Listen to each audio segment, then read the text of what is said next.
trail of the truth for over 40 years. If anything, he's probably the expert. He has spawned most of the researchers you know, such as Zecharia Sitchin and David Icke and so on. He brought them to the public. Jordan has not been credited in half the way that he should be. And I want to do that right here.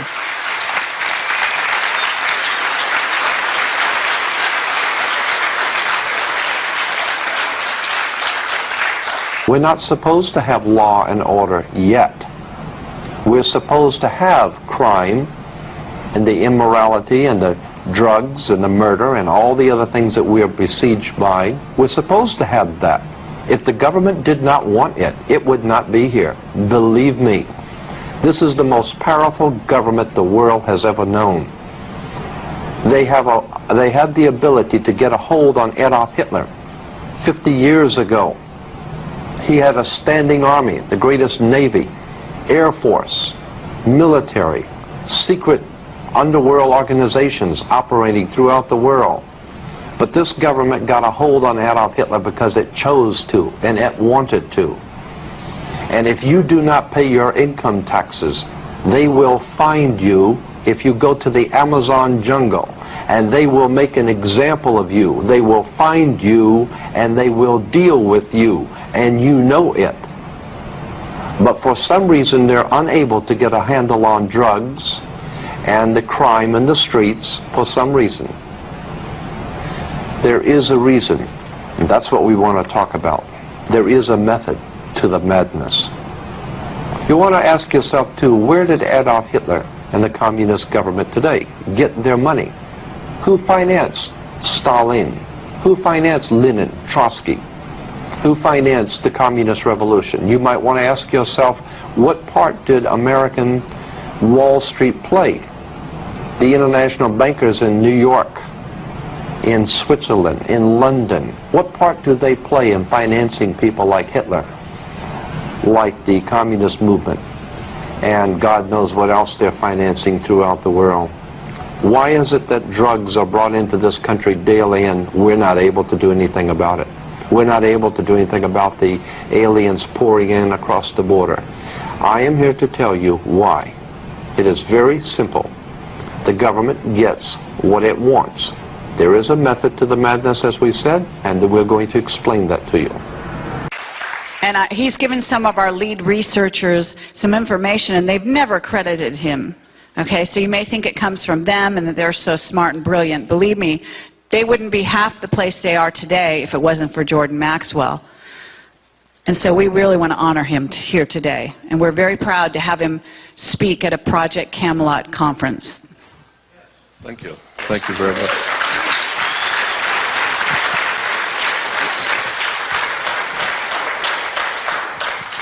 I think the one thing I'd like for you to take away from anything that I say today is this one point, that nothing in this world works the way you think it does. Nothing. The police aren't who you think they are. The sheriff is not who you think he is. Banks do not do what you think they do. Governments don't operate anywhere near the way you think they do. And that's why today, when you look at what's going on in the world today, none of it makes any sense. It's all crazy. It makes no sense at all. Seems very destructive. But actually, in point of fact, you don't know how the system works. It's working perfectly fine. The rich get richer and the poor get poorer.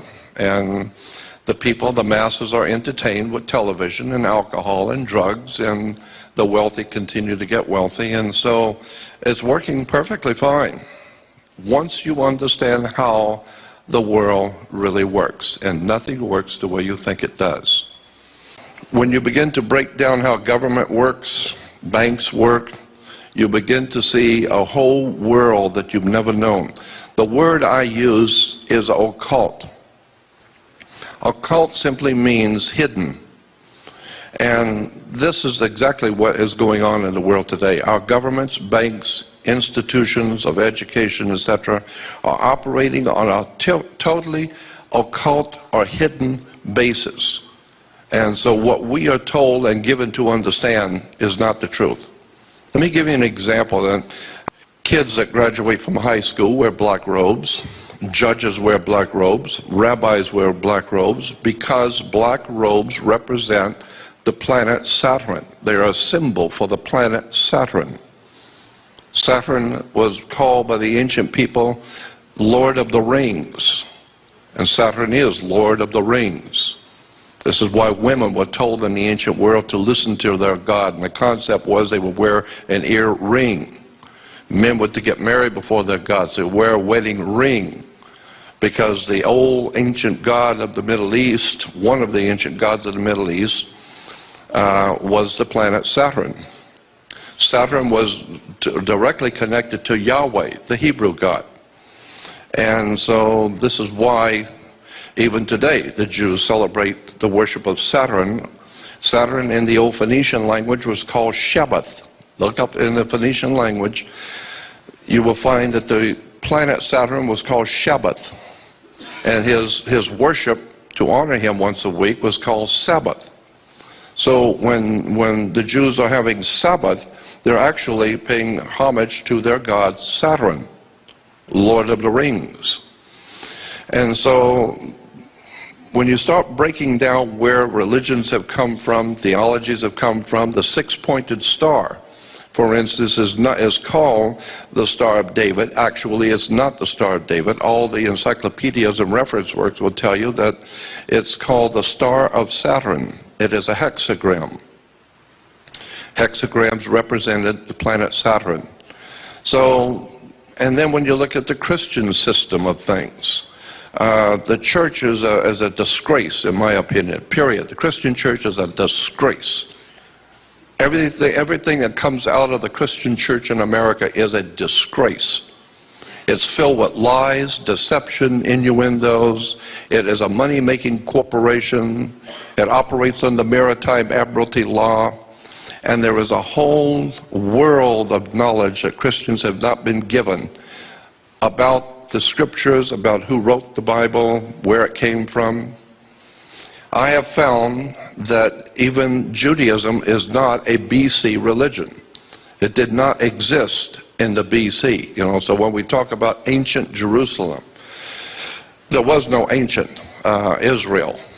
Jerusalem, yes, but no ancient Israel. So when you think about and how you have preachers and religious leaders talk about ancient Israel this and ancient Israel that, in point of fact, Israel is not a BC religion.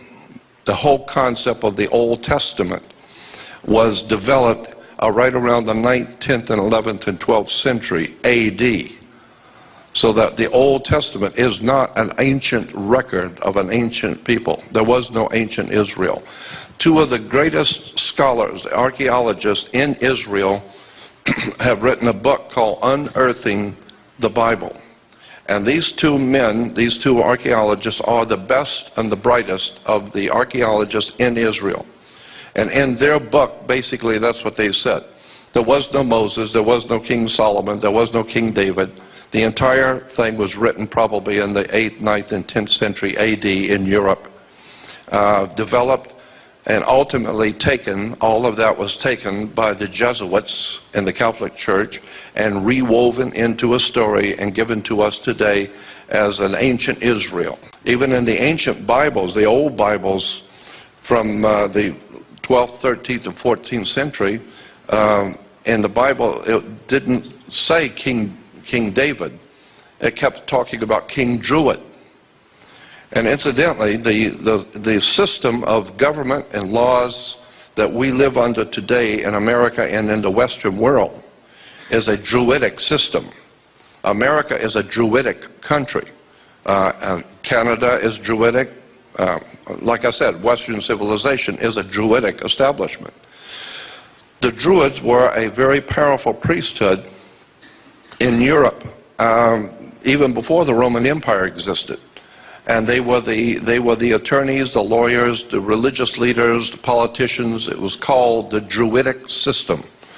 And one of the most important symbols in the Druidic system was a magic wand, like Merlin the magician with his magic wand.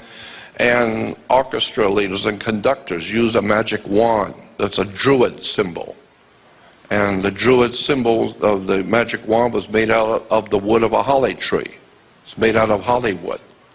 And the entire establishment in Hollywood is a Druidic system. So if you don't understand Druidic symbols, you'll never know what's going on in Hollywood and where they're being financed, who's financing them, and how this stuff really works in relation to government. There's an enormous amount of material out on the web showing pictures from motion pictures from 5, 6, 7 years before 2000, before 9/11, in which 9/11 is in motion pictures. And the original film of Matrix, in the original Matrix movie, the star is giving some kind of an affidavit to sign, which is his identification or something. And the camera zooms in on it for just a moment when he's signing it. But if you stop the film, stop it and back it up and zoom in, you will see the document is about something that is going to happen. It says September 11, 2001. And this was way before September 11, before 9/11. Chris Carter, classic example when I'm talking about Hollywood. Chris Carter, the creator of X-Files. When X-Files ended, Chris Carter, the producer, started a whole new television series called The Lone Gunman. And the very first movie was a lead-off movie for the new television series. And in that movie, that came out right around February or March of 2001.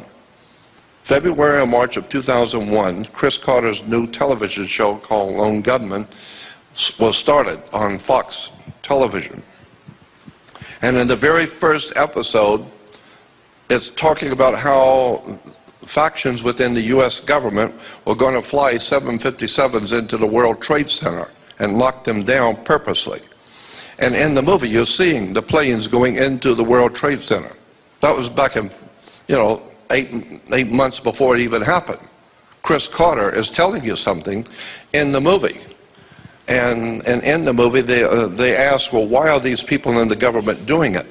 And one of the guys in government said, because we need to control the Middle East, we need to control the oil flow, we need to have a dominant place in the Middle East so that we can promote wars, which is good for business. And but that's in a movie, and it shows the planes going into the World Trade Center. General Electric, about 3 or 4 years before 9/11, General Electric came out with a refrigerator in Italy. And on the face of the refrigerator, painted, were 2 jets flying into the World Trade Center. Shows the World Trade Center and 2 big planes flying into them. And I have many, many pictures from Hollywood showing 9/11 jets flying into the World Trade Center. So all I'm saying is that Hollywood knows what's going on. And this whole thing is being orchestrated from behind the scenes to knock down the World Trade Center.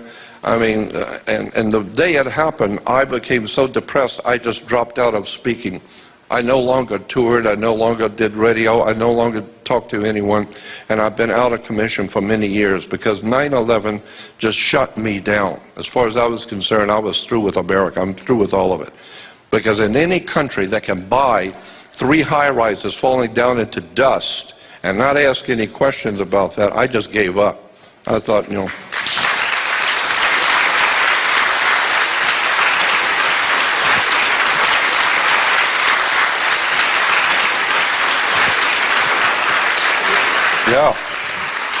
So, because I'm well aware of how governments work, religions work, and banks.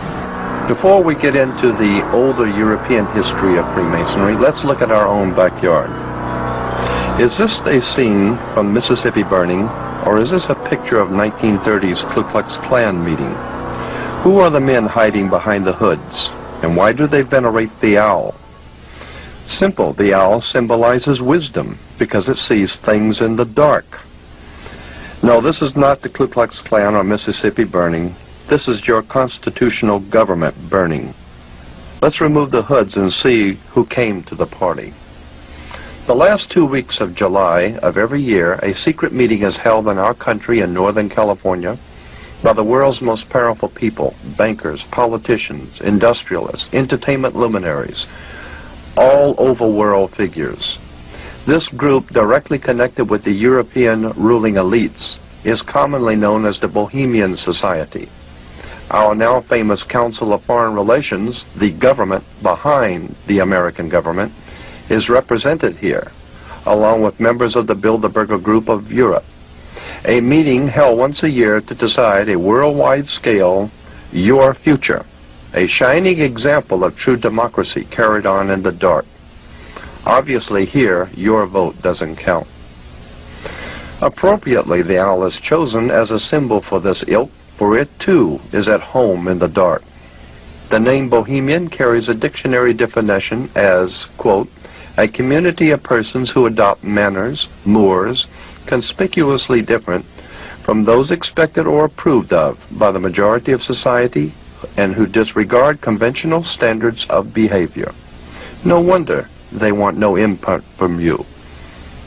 More specifically American and even darker and equally as insidious is an organization that our own President George Bush belongs to, namely Skull and Bones, rightly understood to be America's secret establishment. The Bohemian Society, Skull and Bones, CIA, DEA, Mafia, and the IRS are just some of the groups that make up the true power behind the throne of America. Like all other kingships, America's power elite hinges on family blood, just as the power structure of the Mafia. To show that the word bloodline is not just a figure of speech, let's take a look at the actual facts. Carefully outlined here are the actual lineages of American presidents and their bloodline connected to European aristocracies of power. Starting from Edward II and III of England, 28 out of our 42 presidents were connected by blood, including President Bush and Vice President Quayle, who are also in fact related to each other. Most of the 14 not connected by blood were connected by fraternal orders used by the bloodlines, with only a few exceptions, notably in disruption, the Kennedys, seeking to disrupt this dynasty of power in America. Owing to their vast financial backing and personal intellectual charisma, and much behind-the-scenes political maneuvering by his father, Joe Kennedy, John Fitzgerald Kennedy was inserted into the presidency. The idea being to disrupt the status quo by establishing a Kennedy Roman Catholic dynasty, and thereby serving notice on the Freemasonic powers of this world of their unwillingness to cooperate and play by the unwritten rules. Justifiably feeling threatened, the established bloodlines of power in America removed the Kennedy threat. Official police records show that the John Kennedy assassination was closely preceded by and followed by as many as 100 assassinations, all of which were closely connected with the Kennedy family's rise to power. Well, let me give you an example. There are only two things on the earth, land and water. People live on land. So the law of the land is the law of people who live on land. That's why it's called the law of the land. But the law of the land is different in every country because it's the law of the people who live on the land. But you can do things in Russia you can't do in America. You can do things in South Africa, but you can't do in China. So the law of the land is different in every country. But the law of water is the law of money, the cash flow, the liquid asset. And I'll give you an example of how this works. Because when a ship pulls into harbor, it's coming in on water. And it's going to bring products. And so all ships, by law, must be female. This is why you will always hear captains saying that she is a good ship. She is seaworthy, she. Because all ships are female. And the reason why is because she produces the product. And when a ship pulls into harbor, it parks at the dock. And each piece coming off the ship has to have a certificate of manifest. And the ship where it sits is in its berth. So when you were born, you came out of your mother's water. So you have to have a birth certificate. And it's signed by the dock. And if you drop the car or the television, it's a stillborn, so you have to have a death certificate. So your body, as a matter of fact, your body is a security on the New York Stock Exchange. If you take your Social Security card, and I'm not going to talk much more about this because there are other things I want to talk about, but this I think is interesting. If you take your Social Security card, and on the back of a Social Security card, you will see a series of numbers. And those numbers on mine are in red. And those numbers on the back of the Social Security card represent your physical body on the stock exchange in New York. And if you take a bill, any kind of an American bill, whatever it is, 10, 20, 100, 1, whatever it is, you will see a series of numbers here, code numbers on the bill. You match the numbers on the bill with the back of the Social Security card. It's because there's about $6.5 million or more circulating around the world with your Social Security number on the bill, because your body is a security on the New York Stock Exchange. They are buying and selling your personal body on the stock exchange in New York. And most people don't understand any of this and have no idea what I'm talking about, but it's the way banks work. And so I have discovered also that banks and government are basically based on religion. Religion is at the bottom of all of this. This is why I have no respect. I have a respect, a reasonable respect for law and order. I'm not so stupid as not to understand the need for red lights and the things which are required in law for people to live together. But I have no respect for religion, government, banking, and especially educational institutions, because I know who finances these organizations. I know where the money comes from. Our banks were given to us by the Knights Templars, the Masonic Lodge of Knights Templars in Europe. Our educational institutions, universities and colleges, were given to us by the Masonic order coming out of Rome. This is why the square martyr board is a Catholic symbol. And Jews, how many Jews know that when you wear a yarmulke, that's not Jewish, it's Roman? That's why the Pope wears a yarmulke. That's why the cardinals wear the yarmulke. It's a Roman symbol, it's not Jewish. The Jews were told to wear the yarmulke to show subjection to Rome. And they got so used to using it, they think it's a Jewish symbol. It's not Jewish, it's Roman. Martin Luther King said, organizations are a lot more naughtier than individuals.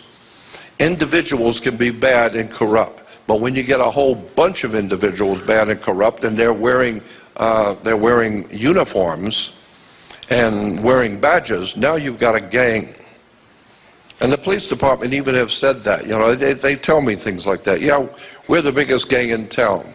We're legal. We can do whatever we want. So I understood a long time ago that government is simply gang warfare. Who's going to run this town? Well, what family in the mob is going to run this area of the town? So that's why I have no respect for government, banking, or any of the rest of it. I could go on about so many different things that I'm interested in. Again, like I said, religion is a big thing with me. I believe that in the New Testament, the story about Jesus in the New Testament, it's just my opinion, but I believe that that story is a encoded message. It's a metaphor. It does not represent history as such, but it is a very powerful encoded story. And if you understand the symbols and the words that are used in the New Testament in the story of Jesus, and understand that the entire story is a metaphor, you read between the lines and begin to see that there's symbols and ideas are being expressed, and you didn't even see it. A classic example is, why did Judas go out and kiss Jesus? Just an example. In the Bible, we're told that Judas went out and kissed Jesus. And Christians will tell you, well, the reason why he did that was to identify him so that he could be arrested. No.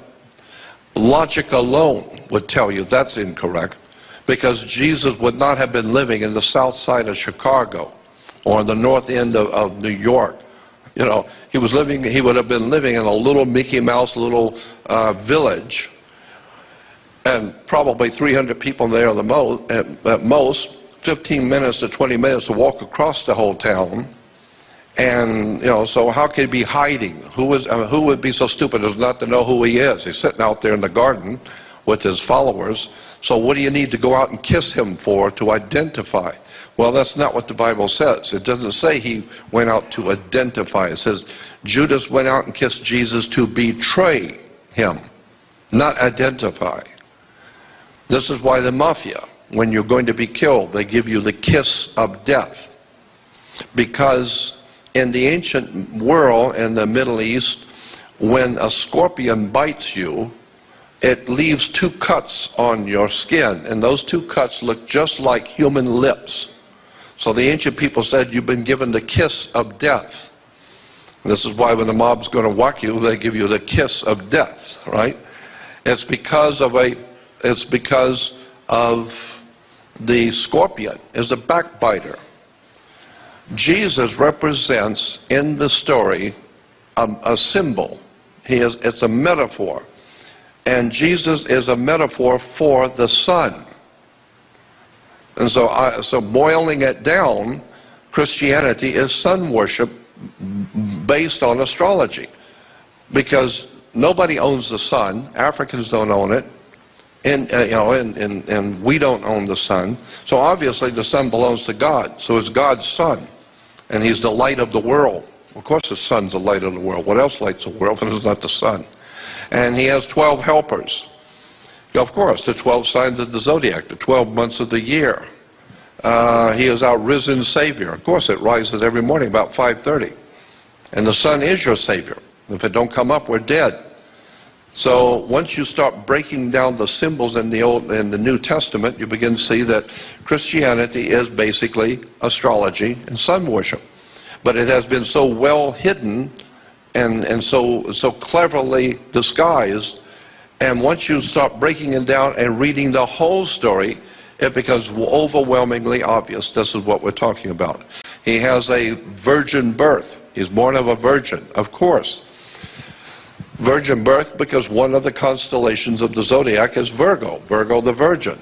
Let me give you an example of how this works. On the first day of summer, the very first day of summer, the sun is as high in the northern hemisphere as it's going to go.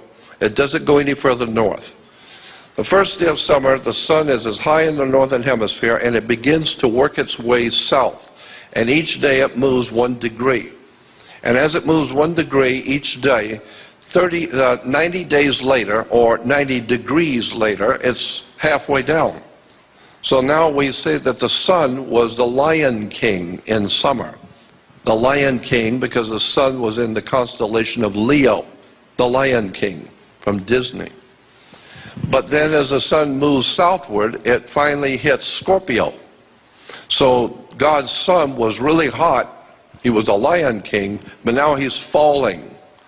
So now we call it fall because he's falling, and he's falling south. So it moves into fall in Scorpio. This is why Judas gives Jesus the kiss of death, because Judas represents Scorpio.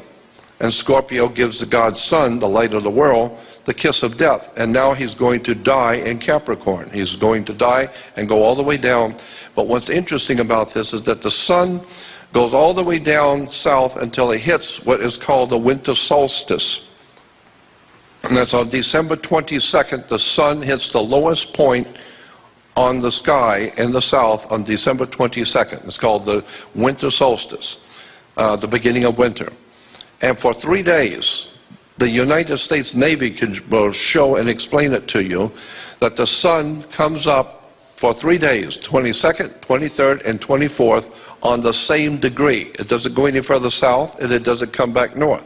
But on the same degree that it was on December 22nd, the sun rises the next 2 days, 23rd and 24th, on the same degree. So the ancient people said that the sun was alive. He was the lion of the tribe of Judah, Leo, He got the kiss of death from Scorpio, and now he is 3 days, he's not moving at all. So therefore he's in his tomb for 3 days. Then on the 25th of December, the sun moves 1 degree northward. And you can calculate that, as the Navy does. You can calculate, it's very slight, but if you got the right instruments, you can see the sun move 1 degree northward. Therefore, it came back to life. So now we celebrate God's Son being born again. He's born again. When? On December 25th. So we celebrate Christmas, or Christ Mass. And then when you start looking at how the word S-O-N and S-U-N are interchangeable in Christianity, and God knows there's a lot of information on that. So that basically you boil down Christianity as sun worship, as astrology. Old Testament is astrology, sun worship. Yahweh, as I said, was associated with the sun and the planet Saturn. Let me give you another example about the ancient religions of the world. Moses was a lunar deity. Moses was a leader of the moon cult. This is why in all the paintings and sculpturings in Europe you will always see Moses wearing horns. You ever seen that? Moses wearing horns. It's in the Vatican. It's in all the museums of the world. Why is Moses always pictured with horns? Because Moses was a leader of a lunar cult, the moon worshippers. So at one time the Jews were worshippers of the moon, and that time, a period of time, we call the period of Moses. In Arabia, there's a high mountain range in Arabia, and at night from the Egyptian side, the moon comes up in the east, and it comes up from a mountain range. And so the ancient peoples believed that the moon was a god, and it lived in the mountain. And there are religious celebrations of the old man of the mountain, the moon god. And in the ancient Arabic system, the moon god was called Sin, S-I-N. That was his name. The moon god of Arabia was Sin. And a mountain in the ancient language was spelled A-I. So you take the mountain Ai with the god who lived in the mountain, the moon god, Sin, and put it together, it becomes Sinai. So you get Moses goes up into Sinai. No, it's Sin Ai, the mountain of the moon god. And this is why Jews have their celebration after sundown, because that's when the moon comes out. They don't have the celebration during the day because that's when the sun's out. So that's the time for Christians to celebrate God's Son. The Jews are worshiping the moon god, Sin. So I don't intend to, I'm not trying to offend anyone, but I'm just trying to tell you where religions come from. Religions have been given to us by the same people who gave us our government, our banks, our educational institutions, our whole entire ruddy system in Western civilization is based on religion, politics, sex, drugs, and rock and roll. It's just business. It's just money. It's just to control the people.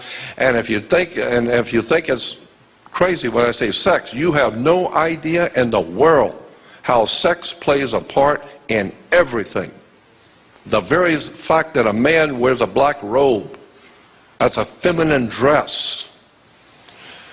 And God, there's so much you could talk about with this subject of sex in religion. The whole thing is based on sex. The cross is a sexual symbol. Even in Egypt, the Egyptian obelisk is like the Washington Monument, for instance. The Washington Monument is an Egyptian obelisk. An obelisk represented a male phallic in the erection. And the male phallic is connected to the female ovaries. It's called the Oval Office. So the point I'm making is that our institutions around the world, especially in Western civilization, are based on symbolism, lies, deception, manipulation of our thinking, and somewhere along the line, if you're really looking for truth, and most people aren't, like that movie when who was it? Tom. Yeah, in the movie anyway, the kid says he wants the truth, and the other guy said, you can't handle the truth. Our country, like so many before us, and like so many after us, was in fact founded by Freemasons. Freemasonry has played a part in almost every government ever founded in this world.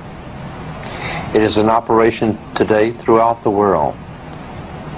We want to establish first that what we're not talking about is blue masonry or the Masonic lodges in your hometown.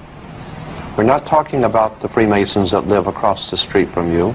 We're talking about a worldwide fraternal organization that is powerful enough, old enough, and wise enough to operate behind all governments in the world, behind fraternal institutions, monetary systems in the world, and yes, they are in fact connected.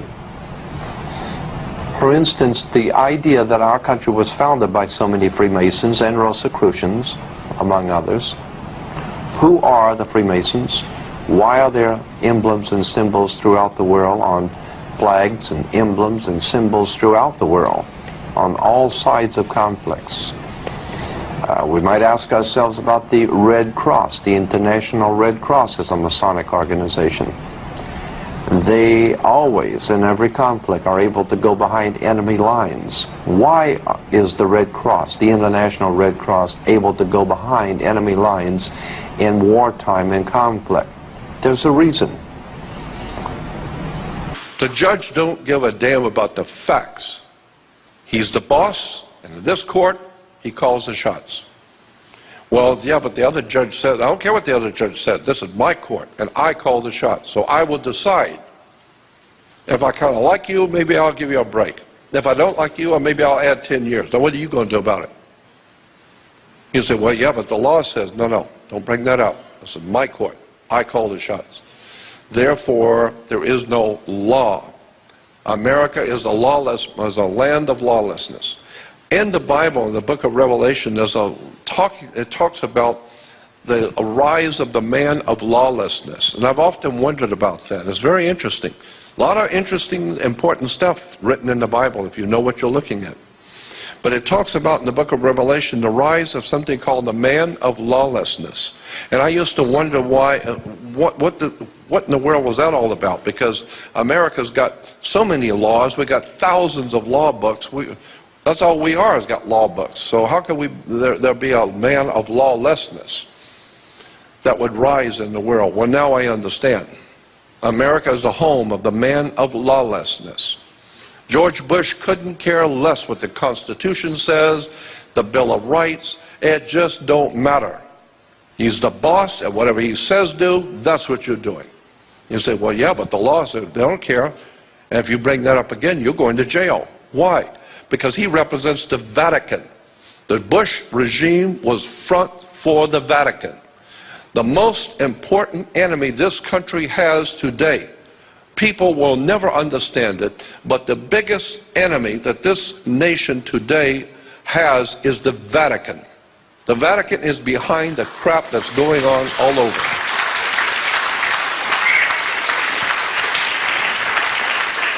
What do you think the founding fathers, whatever we call them, the founding fathers, where did they come from? The people who founded this country, they came from Europe. Well, 2,500 years, Rome, under the Caesars of Rome, and then after the fall of the Caesars in the 4th century, and with the coming of the Vatican in the 5th century, all of Europe has been dominated for over 2,500 years by Rome. And Europe has dominated the world for 2,500 years. So I'm saying that if you want to find out who the real enemy of this country is, you better start looking at the Holy Father. And you better start finding out the connection between the Vatican and the Nazi Party of Adolf Hitler. Thank you, Jordan. I'm sorry, we have very limited time, so we have to let David Wilcock come on stage now. And I'm just getting warmed up. I know you are, and God bless you.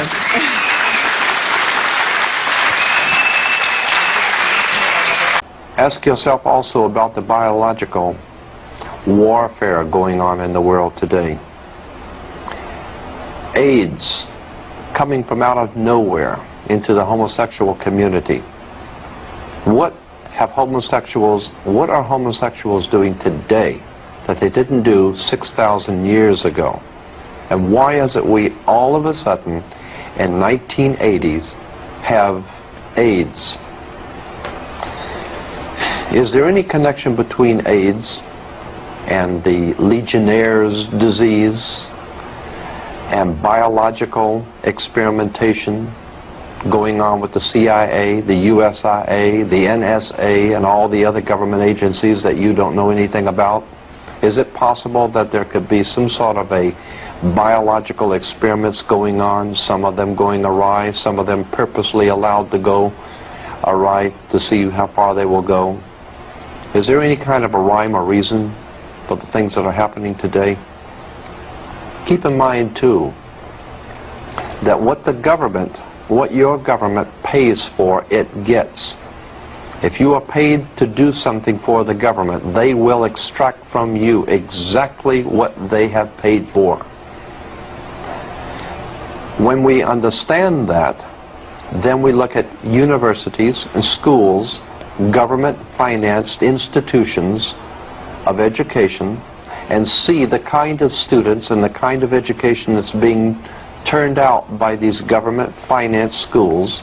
Logic will tell you that if what is being turned out in those schools was not in accord with what the state and the federal government wanted, then it would change it. The bottom line is that the government is getting what they have ordered. They're getting what they have paid for. They do not want your children to be educated. They do not want you to think too much. That is why our country and our world has become so proliferated with entertainments, mass media, game shows, television shows, amusement parks, drugs, alcohol, and every kind of entertainment to keep the human mind entertained, so that you don't get in the way of important people by doing too much thinking.